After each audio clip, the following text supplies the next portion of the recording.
Bueno, muy buenos días, no sé si se escucha a todos. Soy Lilian de Intel, estoy acá, tengo el honor de participar en este evento donde, como bien decía Héctor, pues muy feliz de ver a toda la gente que realmente hace posible que la educación esté cambiando día tras día, ¿no? Hay mucha gente detrás que pues está armando los planes, pero sin ustedes realmente estos proyectos no podrían salir adelante con la velocidad con que van saliendo. Mi presencia en este podio es para presentar al ingeniero Juan José de la Mora. El ingeniero Juan José de la Mora, graduado del Tecnológico de Monterrey y de la Universidad Anáhuac, con maestría en Comercio Electrónico y maestría en Educación y Tecnología, expositor en principales eventos de tecnología en México, Estados Unidos, Polonia, Inglaterra, Australia, entre otros países. Es actualmente el coordinador general de Habilidades Digitales para Todos, programa que depende de la Secretaría de Educación Básica y lo dirige la Dirección de Materiales Educativos, y programa que realmente es la suma de muchos elementos que conforman un modelo. No es realmente llevar solamente tecnología en las aulas, sino es un modelo educativo que va a generar un cambio a posterior. Este modelo incluye cuatro elementos, que son la base pedagógica, todo lo que tiene que ver con acompañamiento de maestros, gestión, infraestructura y operación. En este proyecto se emplean recursos y materiales educativos para lograr de manera gradual el cambio en las prácticas de enseñanza y aprendizaje. Anteriormente, a coordinar el programa de Habilidades Digitales para Todos, el ingeniero de la Mora actuó como asesor de tecnología aplicada en la educación para el secretario de Educación Básica. En esta posición, el ingeniero de la Mora creó planes para el desarrollo de habilidades informáticas para la educación de maestros, así como diseñó nuevos modelos de uso de la tecnología para mejorar la educación a nivel nacional. De 2002 a 2006, el ingeniero de la Mora colaboró como director de Innovación Tecnológica y Reingeniería de Procesos para el Instituto de Estudios Educativos y Sindicales de América, donde estuvo a cargo del desarrollo de habilidades informáticas para maestros del Sindicato Nacional de Trabajadores de la Educación, así como el desarrollo de alianzas con empresas transnacionales líderes en tecnologías para obtener apoyos en el aprovechamiento de tecnologías de la información. De esta manera, pues no me queda más que invitar al ingeniero de la Mora a que nos dé una breve explicación.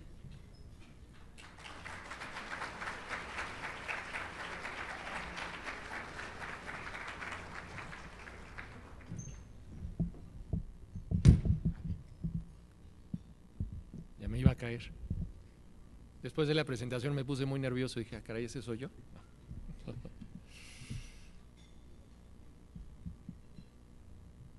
Pero, en realidad me sorprende de repente cómo nos sincronizamos Héctor y yo sin hablar. No nos pusimos de acuerdo en la presentación, pero justamente cuando estábamos hablando de, oye, las tendencias del uso de tecnología, yo soy no sé si la palabra correcta sea un enemigo de hablar de la tecnología como una mejora educativa, porque la mejora educativa no se da per se de meter una computadora en la escuela. Listo. ¿Qué es lo que genera una mejora educativa y hacia dónde vamos? Porque de repente estamos todos metidos en la carrera y decimos, hoy vamos a meter computadoras y vamos a tirar las máquinas de escribir y sí, pero ¿hacia dónde vamos? ¿Qué es lo que queremos hacer? Entonces, cuestionándome un poco hace algún tiempo, en la época de Bill Clinton como presidente de los Estados Unidos se tenía el mismo discurso en los Estados Unidos y se hicieron inversiones gigantescas.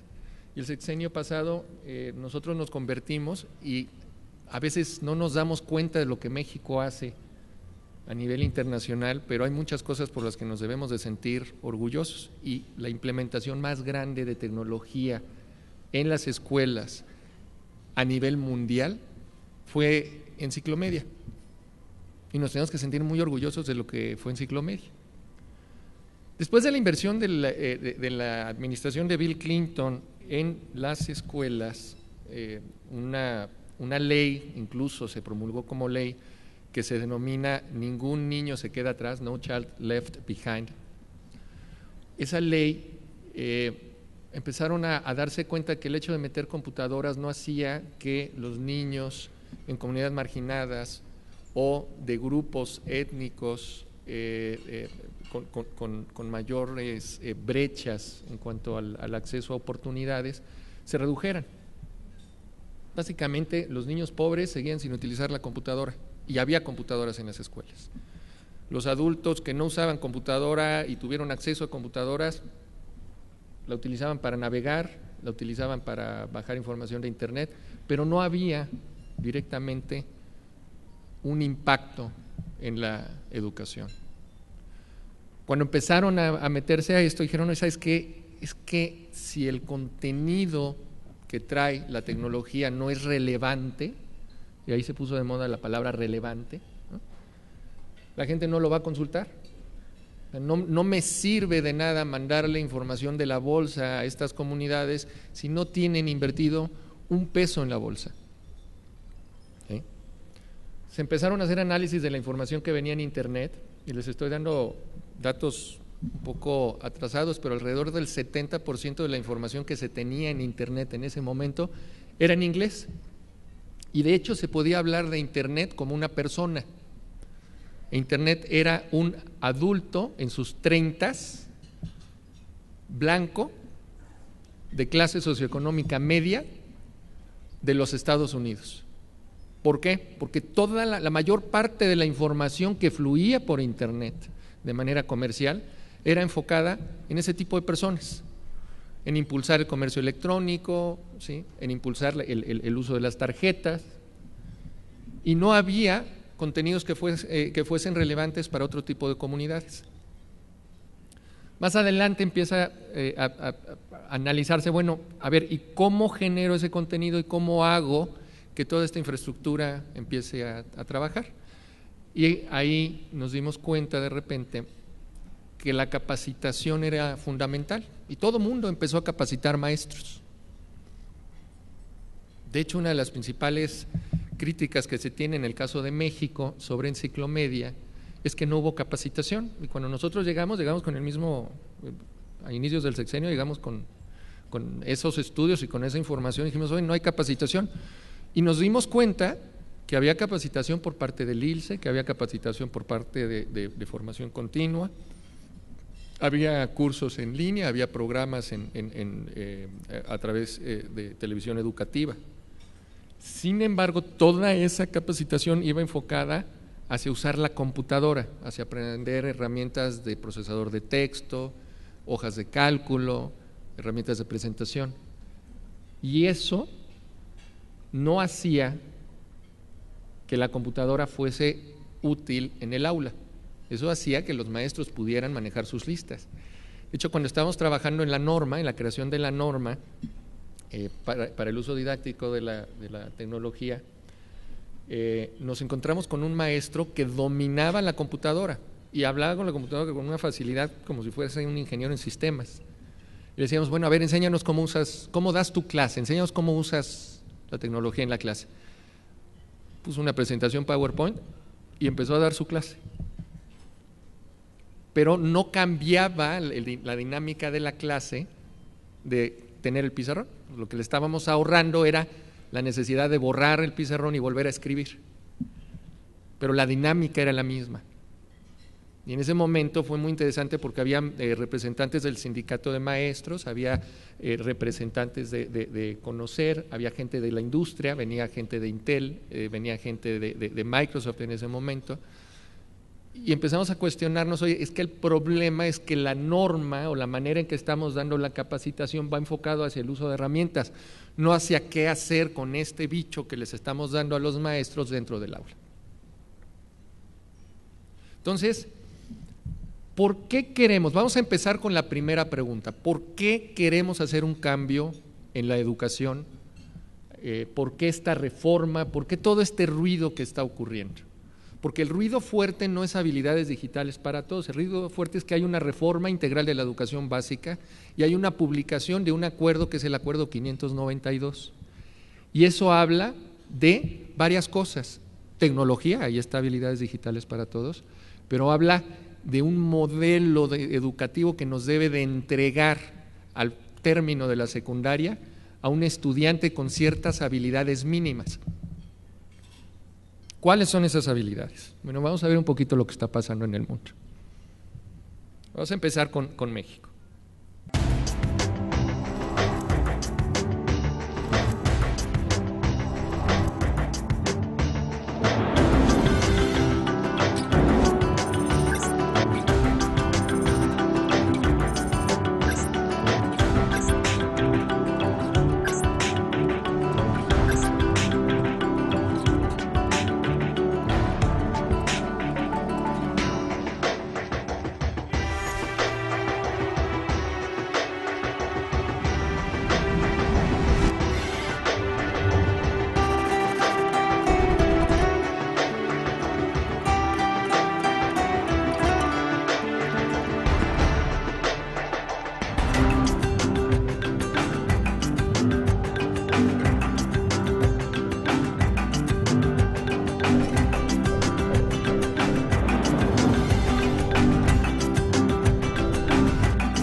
¿Hay alguien que no haya sentido orgullo de ser mexicano después de este video? ¿No? Normalmente la presento cuando damos cuando vamos afuera, cuando damos algún evento internacional, siempre inicio con este video. Hay una versión de este video en inglés. Y lo primero que hago es preguntarle a la audiencia qué escuchan de nuestro país. Y escuchan de los narcos, escuchan de las matanzas, escuchan de la gente colgada, pero de repente no nos damos cuenta que eso no es México. México es esto. Ahora, este México es el país que va a ser una potencia mundial en los próximos 20 años. Y este México necesita de ciertas habilidades. ¿Qué es lo que está pasando? ¿A qué se está enfrentando este México, no? Porque de alguna manera los niños que están ahora en las escuelas y que están en nuestras manos, que tenemos la responsabilidad de estar formando de alguna manera los contenidos que les van a llegar y las ideas que vamos a estar discutiendo con ellos, van a tener que enfrentarse a un mundo muy interesante. Bueno, lo primero es, ¿qué pasa en exportaciones? De repente no nos damos cuenta, pero somos el tercer país con mayor porcentaje del Producto Interno Bruto, ¿sí?, que viene de exportaciones. Si ustedes vieron, las exportaciones crecen y crecen y crecen y crecen y crecen. El problema que tenemos es un gigante que aparece por ahí, que es China, ¿no? Y Filipinas, bueno, un país que vive básicamente de lo que produce para la exportación. Pero China, de repente volteamos y nos sentimos chiquitos cuando China, se habla de China. El gran potencial de China es la cantidad de gente que tiene. China puede estar hablando prácticamente de toda la población de México como ricos. Tiene más niños con grados de excelencia en la educación que población total tiene los Estados Unidos de América. ¿Sí? Sin embargo, China sigue teniendo, si no me falla la memoria, 3/4 partes de la población en una situación de pobreza o de una situación problemática, con difícil acceso a las oportunidades. La estrategia que ellos están manejando es diferente a la de México. Nos gusta compararnos mucho con ellos, pero China lo que está haciendo es manejar sectores y decir, bueno, ahora el sector que le toca es a este, y a ellos los voy a hacer ricos. Pero los demás tienen que trabajar para que estos sean ricos. Y así me voy, extendiéndolo poco a poco. Su plan es a 100 años. El plan de desarrollo de China, dado que tienen un gobierno prácticamente autocrático, ¿no?, es a 100 años. ¿Qué es lo que pasa con México? Bueno, en México, mal o bien, tenemos una democracia, que a veces nos quejamos mucho de nuestra propia democracia, pero los beneficios de nuestra democracia, mal que bien, están llegando a todos lados. Y lo que estamos tratando de hacer es que haya un avance mejor distribuido, ¿sí?, de las oportunidades.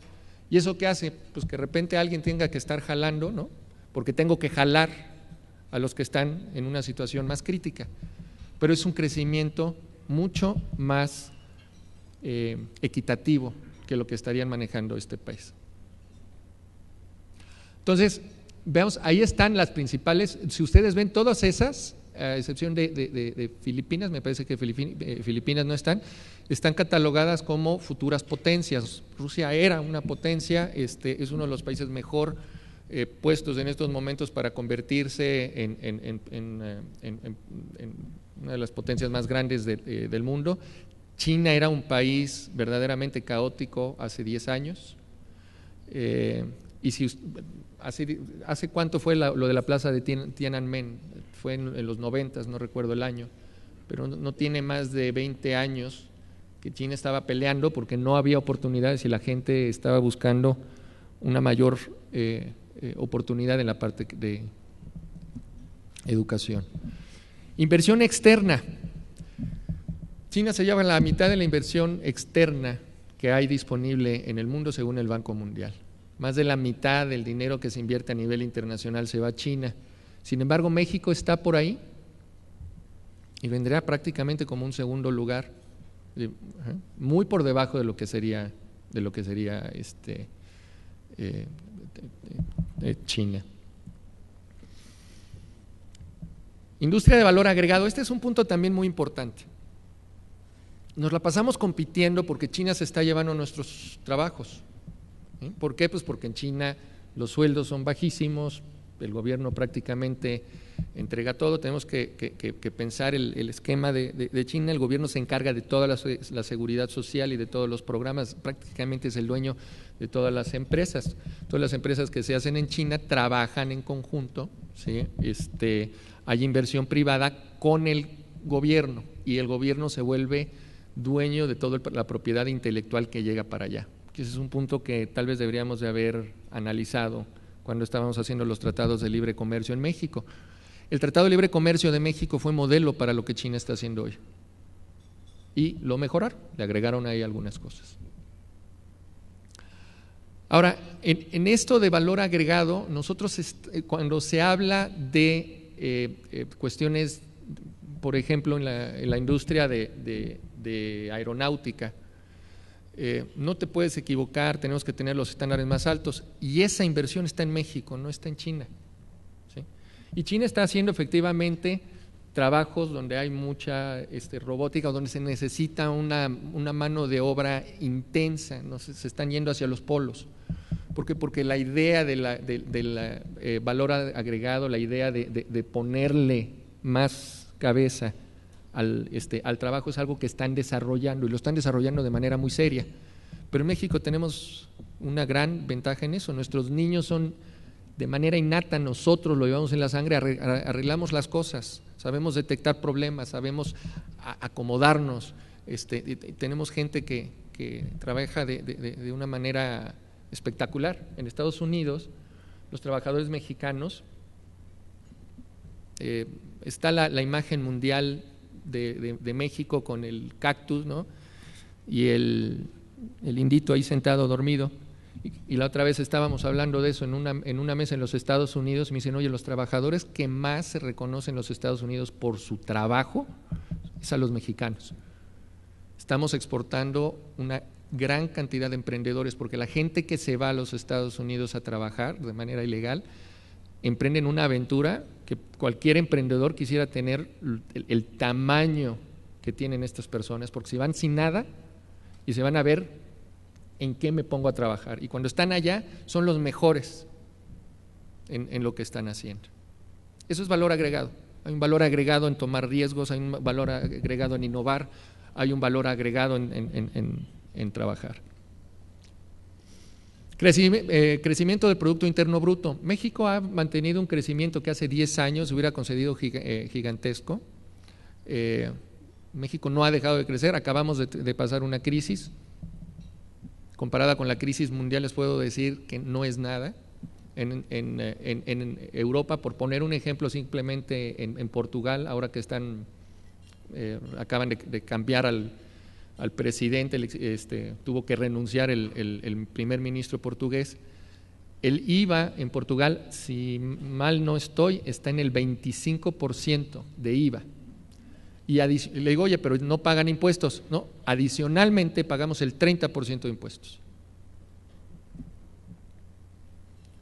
México, de alguna manera, la crisis la hemos venido solventando a una manera mucho mejor que muchos de los países, y el Producto Interno Bruto y la economía a nivel macro se ha mantenido estable.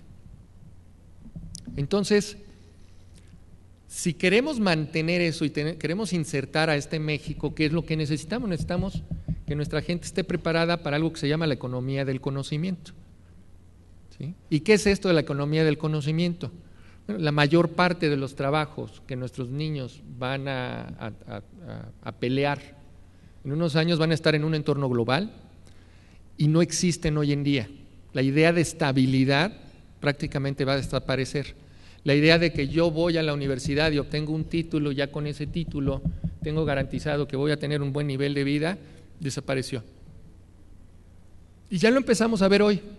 ¿Por qué? Porque a lo mejor yo soy contador, pero si no estoy actualizado y si no estoy tomando cursos, si no estoy viendo cuáles son los cambios de la ley y la ley me está cambiando a veces, incluso dentro del mismo año van sacando nuevas cosas, nuevas ideas, y tengo que estar viendo hacia dónde se van moviendo las cosas. Entonces tengo que estarme preparando constantemente, tengo que estar leyendo y ahora voy a tomar un cursito de esto y ahora voy a tomar un cursito del otro. ¿Por qué? Porque me tengo que adaptar hacia donde están las oportunidades. Y esa es la economía del conocimiento.